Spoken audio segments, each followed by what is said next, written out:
Desideratum is a Latin word, meaning things that are desired as essential. The Desideratum podcast celebrates the art of telling and the journey of listening to stories, with narrator Teresa Bakken and her author, artist, and wordsmith friends.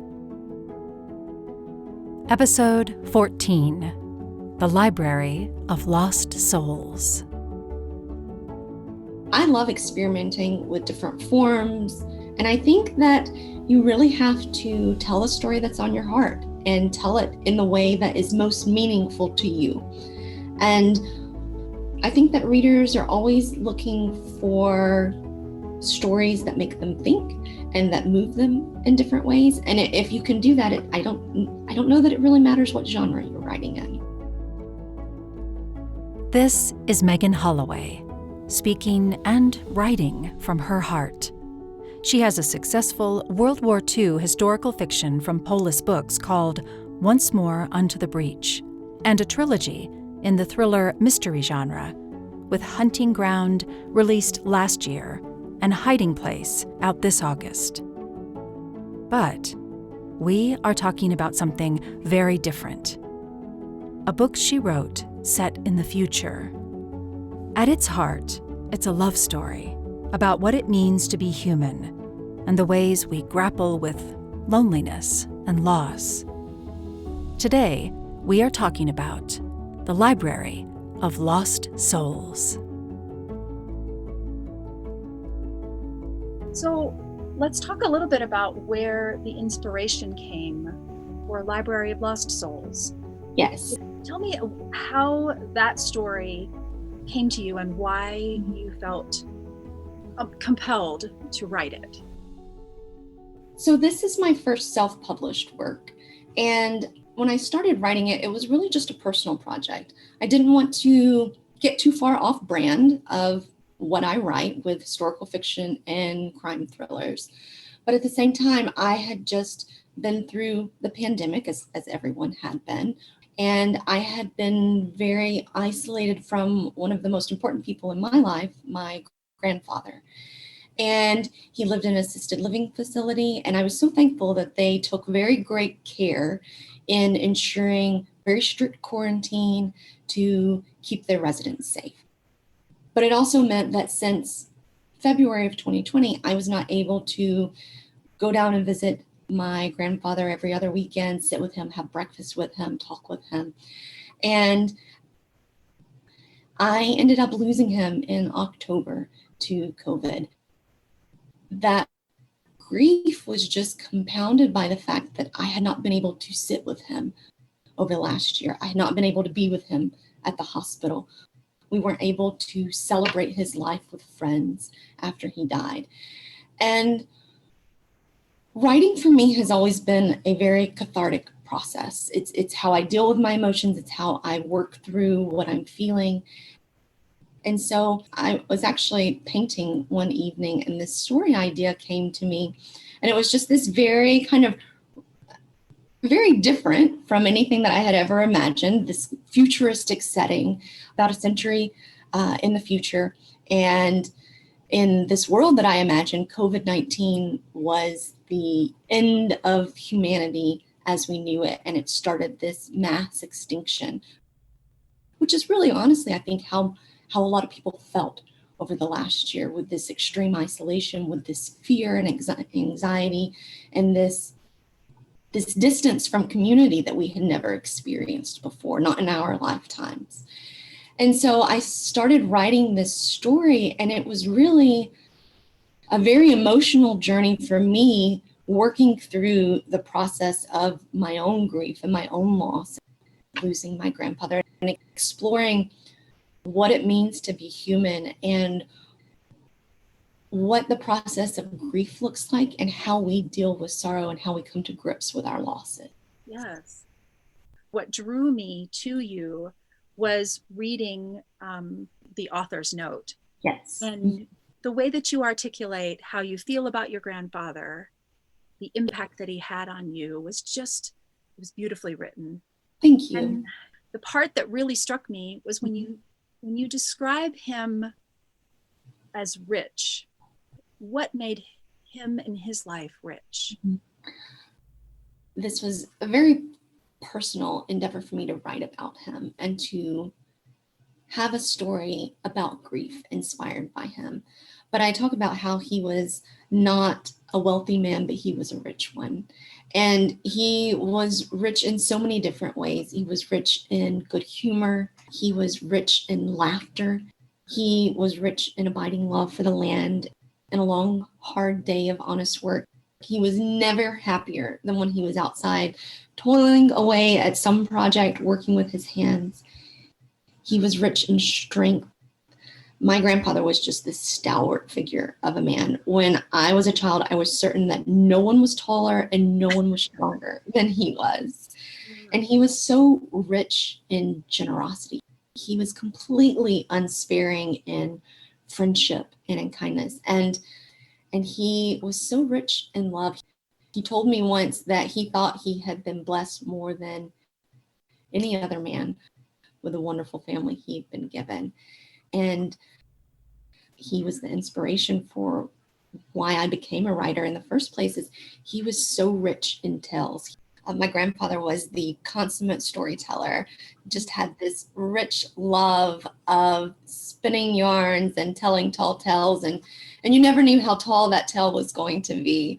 And so I grew up really sitting on his knee asking him to tell me stories. That's what I remember most about my childhood. Just left such an impression on my life and made me realize exactly what is important in life and what falls by the wayside. Isn't that beautiful? Meghan also says in her author's note at the beginning of the book that her grandfather loved a good love story. You describe the story as a love story. I do. Yeah. It's very much a love story about grief.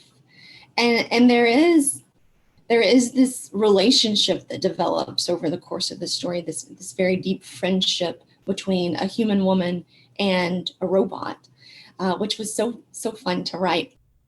The character of Seven, the robot, is really kind of this juxtaposition and this parallel for Nell's journey on finding meaning in loss, coming to grips with loss, and then determining what that kind of seed of humanity is. And I loved exploring that relationship, but at its heart, it really is a story about loss. And I think the flip side of loss and of grief is having the gift of having loved someone so much to experience that once they're gone from your life. Yes. I love the differences between the human and the robot. I love the distinctions you make in creativity and memory. But I also really, really love the introduction of a dog. This character, and I know in your real life, a dog is very important to you, that you have a standard poodle named Aiden, and Yes, that he's a character in your life. very much so. He is the largest character in my life. I love dogs, and they are such guiding lights for us, and they are really touchstones for humanity in so many different ways. And my own poodle has just been he's been my constant companion, and he has been this constant in my life his entire life. And I don't think anyone who has not experienced the love of a dog can fully appreciate just how special they are and how much of an impact they have. There's nothing like that companionship and that loyalty and that completely unfailing love and devotion. Yes, Mm-hmm. and you just really, I think you convey that sense of how powerful that can be Mm-hmm. through this story. You know, I don't want to spoil anything, but I think, knowing a dog alters the course of his life. Yes. Yeah. I loved that you shared that through that character's relationship. There has been a dog in most of the stories that I have written thus far. And when I was writing this story, I thought to myself, I have to figure out how to very creatively include this because it's been such a linchpin in my own life, and it's been such it's been so valuable to me emotionally. And so thinking through how to do that in a very different way was a Yeah. lot of fun for me. Mhm. Yes. Yes. And I think it really anchors the story. There's a lot. You didn't just side character include a dog. I think there's a Right. lot to, sort of revealing our humanity that you include in that companionship and that relationship. Mhm. And I loved that. Oh, I'm so Um, glad. the other thing that struck me was, what is the Library of Lost Souls itself, physical place? If you could explain, what is the Library of Lost Souls and where this idea came to you of this repository? Mhm. So I had the pleasure of doing an internship at the Denver Museum of Nature and Science when I was working on my graduate degree. And I have always been so inspired by libraries and archives. They're some of my favorite places that I've visited in the world. And I loved this idea. One of the main points of the Library of Lost Souls is humanity as is at the end. Humanity is going extinct, and I wanted to explore what it means to be human and this idea of our souls living on after us. And I think as we are experiencing grief and loss, I think there's that feeling of walking through what this other soul meant to us and how this other soul impacted our lives, and having a very fictional representation of that, and a very concrete representation of a soul being extracted from a human once they've passed and being stored in this repository in the Athenaeum, and then being won by robots after they've met a certain requirement, was a really interesting way of conveying that even though we lose a person, they're not fully gone from our lives because we have those memories and we have that experience and that and how that individual shaped our own lives. And so I really wanted to explore that. And as I was thinking about it, I realized that there had to be this kind of library archive figure in the story that is the repository of these souls that are collected from humans and stored. And it was really a very creative process and a very imaginative process to try to think through what that looked like. And I very deliberately did not go into a lot of detail describing it for the reader because I wanted the reader to have the opportunity to envision this Athenaeum and what they imagined it to be themselves. That's a good place to pause and share the excerpt we chose for the podcast. This is Chapter 1 from the Library of Lost Souls. Souls were not cataloged by the name of those who had once possessed them. When they were harvested, they were assigned a random serial number. The algorithm of the database ensured all souls were handled equally. But this was still a library. And even though the database was faultless in its anonymity, the Athenaeum still kept detailed records of every soul it received into the repository. The holographic files were encrypted. It had taken me 15 revolutions of studying the codes to unravel the information. But I was a librarian. I was nothing if not determined and diligent when it came to the pursuit of knowledge. "Be honest with yourself," I whispered, drawing the holographic file from its slot. The hologram catalog was located in the bowels of the Athenaeum. Even the barest sound of my voice whispered back to me in an echo. I glanced around, even though I knew I need not worry about discovery. I had gained my position as second librarian last year by default when my predecessor died. The human extinction had aided my rise from apprentice. Guilt pricked like a splinter whenever I mused that only one more death would give me the covetous position of prime librarian. But I strove to be honest with myself, and the truth was, I would have more than one reason to celebrate if the prime librarian met a timely or even untimely end. And the truth was, this was about more than the pursuit of knowledge. I had spent countless hours over the last 20 revolutions searching through the metadata in the Athenaeum with one specific purpose in mind. My fingers trembled. The information rippled. I checked the coding again, and this time the image wavered due to the moisture gathering in my eyes. When a blink unmoored a tear, I brushed it from my cheek with the back of my wrist. I did not even need to decode the encryption to know what was listed under soul merits.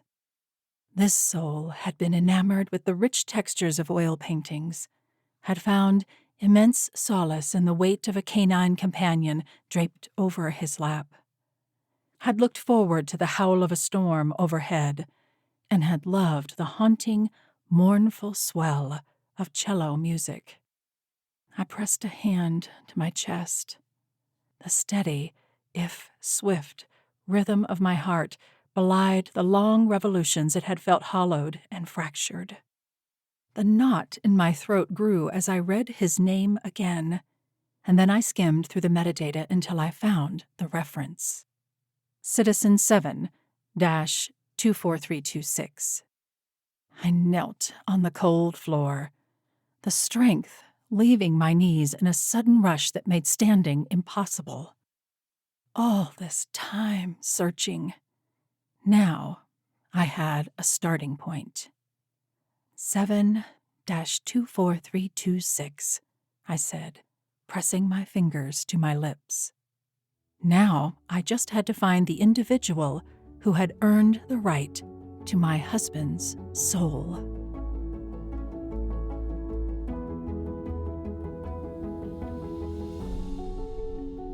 I think it's also a love story or a love note to the planet. Yes. I think you spend a lot of time in the book talking about the resiliency of the planet. I liked that so much, the elements of hope. I really wanted there to be a very distinct reawakening and this exploration of there being more than what was immediately in Nell's surroundings in this very kind of rigid, colorless environment. And she goes above the surface, and it's a very frightening experience for her. And it's a very overwhelming experience. And I think subconsciously, I was kind of tapping into that return to normal fear and social anxiety that we're experiencing now, where we've been in our homes and in our apartments for over a year, and we've been so isolated, and getting back out into the world feels so new and so daunting in so many ways. Yes, that's fantastic. I love that. That hadn't occurred to me, but we've really just begun our reawakening, haven't we? I don't know if I really thought of that as I was writing this, because, I published it back in February before we were kind of in the return to normal phase. But as I have listened to your interpretation of the story in the audiobook, I have thought to myself, this is such a great parallel to what I'm feeling right now as I start having lunch with friends again and go out for drinks. And there's this kind of overwhelming sense of the real world and normal life being so unfamiliar at this point. I'm sure that in the decade to come, there will be many writers who approach contemplatively and creatively what COVID has meant to us as humans, to us as individuals, to us in relationship. But I'll never forget this story. Thank you. Yeah, just love it. I hope you will look for Meghan Holloway's unforgettable story, The Library of Lost Souls, anywhere you get your books and audiobooks. I'll put her website in the show notes, and a very special picture of her grandfather and her dog Aiden on the Desideratum website. Thanks for listening.